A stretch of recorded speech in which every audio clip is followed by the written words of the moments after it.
ಅಮರ ಸೌಂದರ್ಯ foundation ಅವರು ಏನೊಂದು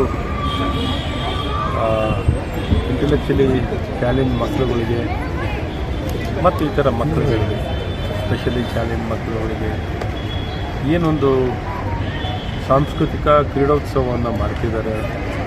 30 ಶಾಲೆಗಳಿಂದ ಕರೆಸ್ಕೊಂಡು ಸಾಂಸ್ಕೃತಿಕವಾಗಿಯೂ ಮತ್ತು ಕ್ರೀಡೆಯಲ್ಲಿ ಆ ಮಕ್ಕಳಿಗೆ ತುಂಬ ಉತ್ತೇಜನವನ್ನು ಕೊಟ್ಟು ಪೋಷಕರಿಗೆ ಮತ್ತು ಆ ಮಕ್ಕಳಿಗೆ ನಿಜಕ್ಕೂ ಒಂದು ತಮ್ಮ ಪ್ರತಿಭೆಯನ್ನು ಆಚೆ ತರಲಿಕ್ಕೆ ಏನೊಂದು ನಿರ್ಮಲಾ ಅಮರನಾಥ್ ಅವರು ಮಾಡಿರೋ ಈ ಪ್ರಯತ್ನ ಮತ್ತು ಇಡೀ ಅವರ ತಂಡ ಮತ್ತು ರೋಟರಿ ಫೌಂಡೇಶನ್ ಎಲ್ಲರೂ ಒಟ್ಟುಗೂಡಿ ವಿಶೇಷವಾಗಿ ನಾಯಕತ್ವವನ್ನು ನಿರ್ಮಲಾ ಅವರು ತಗೊಂಡು ಮಾಡಿದ್ದಾರೆ. ಅವ್ರನ್ನ ಹೃದಯಪೂರ್ವಕವಾಗಿ ಅಭಿನಂದನೆಯನ್ನು ಸಲ್ಲಿಸ್ತೀನಿ. ಇಂಥ ಒಳ್ಳೆಯ ಕಾರ್ಯಗಳು ಮಾಡ್ತಿದ್ದಾರೆ. ಅವರು ಸ್ವತಃ ಒಂದು ಅಮರ್ ಸೌಂದರ್ಯ ಫೌಂಡೇಶನ್ ವತಿಯಿಂದ ಇಂಟೆಲೆಕ್ಚುಯಲ್ ಮಕ್ಕಳಿಗೆ ಒಂದು ಶಾಲೆ ನಡೆಸ್ತಿರೋದು ಭಾಳ ಒಳ್ಳೆಯ ಬೆಳವಣಿಗೆಯಿಂದ ಒಂದು ಸಮಾಜಕ್ಕೆ ಕೊಡಬೇಕು, ಸಮಾಜದ ಸೇವೆಯನ್ನು ಸಲ್ಲಿಸಬೇಕು, ಸಮಾಜದಲ್ಲಿ ಕಾಳಜಿಯನ್ನು ವಹಿಸಿ ಕೆಲಸ ಮಾಡೋಂಥ ಅಪರೂಪದ ವ್ಯಕ್ತಿಗಳಲ್ಲಿ ನಿರ್ಮಲಾ ಅಮರನಾಥ್ ಅವರು ಒಬ್ಬರು. ಭಗವಂತ ಅವ್ರಿಗೆ ಇನ್ನೂ ಹೆಚ್ಚಿನ ಶಕ್ತಿ ಕೊಟ್ಟು ಇನ್ನೂ ಒಳ್ಳೊಳ್ಳೆ ಕಾರ್ಯಗಳು ಮಾಡಲಿ. ಅವರೆಲ್ಲರೂ ಬೇರೆಯವ್ರಿಗೂ ಪ್ರೇರೇಪಣೆ ಆಗೋ ರೀತಿಯಲ್ಲಿ ಅವರ ಕಾರ್ಯಗಳಾಗಲಿ. ಮತ್ತು ಇಲ್ಲಿ ನೆರೆದಂಥ ಸಮಸ್ತರಿಗೂ ನಾನು ಹೃದಯಪೂರ್ವಕವಾಗಿ ಅಭಿನಂದನೆಯನ್ನು ಸಲ್ಲಿಸ್ತೀನಿ. ಹಾಗೆ ನಮ್ಮ ಮಹಿಳೆಯರು ಒಂದು ಬೈಕ್ ರ್ಯಾಲಿಯನ್ನು ಮಾಡಿದ್ದಾರೆ. ಜಯನಗರದಿಂದ ಇಲ್ಲಿವರೆಗೂ ವಿಶೇಷವಾಗಿ ಇಡೀ ಸಮಾಜಕ್ಕೆ ಸಂದೇಶ ಕೊಡಲಿಕ್ಕೆ ಈ ಮಕ್ಕಳ ಮೊದಲನೇ ಹಕ್ಕು ಯಾರಿಗಿದೆ ಅಂದರೆ ಈ ಮಕ್ಕಳಿಗೆ. ಸೊ ವಿಶೇಷ ಮಕ್ಕಳು, ಚಾಲೆಂಜ್ ಮಕ್ಕಳು, ಫಿಸಿಕಲಿ ಮೆಂಟಲಿ ಎಲ್ಲ ರೀತಿಯಾದಂಥ ಚಾಲೆಂಜ್ ಮಕ್ಕಳುಗಳಿಗೆ ಮೊದಲನೇ ಹಕ್ಕಿರುವಂಥದ್ದು. ಆ ಮಕ್ಕಳಿಗೆ ಸಮಾಜ ಗೌರವಿಸಬೇಕು, ಉತ್ತೇಜನವನ್ನು ಕೊಡಬೇಕು, ಆದ್ಯತೆಯನ್ನು ಕೊಡಬೇಕು ಅನ್ನೋಂಥ ಒಂದು ಸಂದೇಶನ ಕೊಡಲಿಕ್ಕೆ ಒಟ್ಟಾರೆ ಮಾಡಿದ ಎಲ್ಲ ಪ್ರಯತ್ನಕ್ಕೆ ನಾನು ಹೃದಯಪೂರ್ವಕವಾಗಿ ಅಭಿನಂದನೆಯನ್ನು ಸಲ್ಲಿಸ್ತೇನೆ. ತುಂಬ ಒಳ್ಳೆಯ ಕಾರ್ಯಕ್ರಮ ಮಾಡ್ತೀರಾ.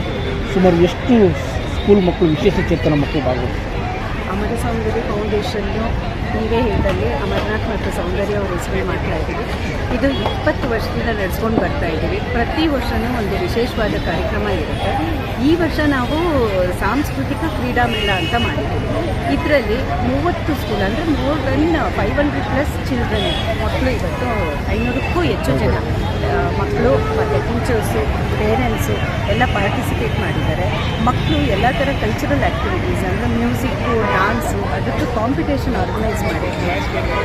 ಮತ್ತು ಸ್ಪೋರ್ಟ್ಸು, ಈ 3 ಡಿಫ್ರೆಂಟ್ ಕಾಂಪಿಟೇಷನ್ಸ್ ಇದ್ದು ನಮ್ಮ ಉದ್ದೇಶ ಇಷ್ಟೇ. ಈ ಮಕ್ಕಳು ಸ್ಪೆಷಲ್ ಎಬಿಲಿಟೀಸ್ ಇರುವಂಥ ಮಕ್ಕಳು, ವಿಶೇಷವಾಗಿ ಅವ್ರಿಗೆ ಬೇರೆ ಬೇರೆ ಮ್ಯೂಸಿಕ್, ಡ್ಯಾನ್ಸ್ ಇಂಥದ್ರಲ್ಲಿನೂ ಅವ್ರಿಗೆ ತುಂಬ ಚೆಂದ ಕಲಿಯುವಂಥದ್ದು ಆಗುತ್ತೆ. ಆದರೆ ನಾವು ಯಾವಾಗ್ಲೂ ಅದ್ರ ಕಡೆ ಗಮನ ಕೊಡಲ್ಲ. ಇವ್ರಿಗೇನು ಗೊತ್ತಿಲ್ಲ ಅಂತ ಬಿಟ್ಬಿಡ್ತೀವಿ. ನಾವು ಇಂಥ ಮಕ್ಕಳನ್ನ ಸ್ಟೇಜ್ ಮೇಲೆ ತಂದು ಅವ್ರಿಗೆ ಪ್ರೋತ್ಸಾಹ ಕೊಡಬೇಕು, ಅವರಿಗೆ ಅವಕಾಶಗಳನ್ನ ಕೊಡಬೇಕು ಅನ್ನೋ ಉದ್ದೇಶದಿಂದ ಈ ಕಾರ್ಯಕ್ರಮನ ನಾವು ಆಯೋಜಿಸ್ತೀವಿ.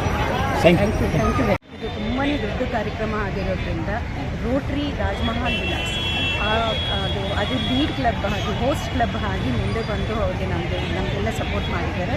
ಅದು ಬಿಟ್ಟು ಡಿಸ್ಟ್ರಿಕ್ಟಿಂದ 3192 ರೋಟ್ರಿ ಮಹಾದೇವ್ ಪ್ರಸಾದ್ ಸರ್ ಅವರು ಬಂದು ನಾವು ಏನೇ ಸಹಾಯಕರನ್ನು ಮಾಡ್ತೀವಿ ಅಂತ ನಮ್ಮ ಜೊತೆ ಇಟ್ಟಿದ್ದಾರೆ. ಅಷ್ಟೇ ಅಲ್ಲದಿರ 10 ಲೇಡಿ ಕ್ಲಬ್ಸ್ ಎಲ್ಲರೂ ಸೇರಿ ಈ ಕಾರ್ಯಕ್ರಮನ ಮಾಡಿಸ್ಕೊಟ್ಟಿದ್ದಾರೆ. ನಾವು we are very very grateful for them. ಇದೆಲ್ಲ ತುಂಬ ಕಷ್ಟ ಆಗುತ್ತಿಲ್ಲ ಅಂದರೆ ಎಲ್ಲರೂ ನಾವೆಲ್ಲ ಸೇರಿ ಮಾಡಿದ್ದೀವಿ. Thank you.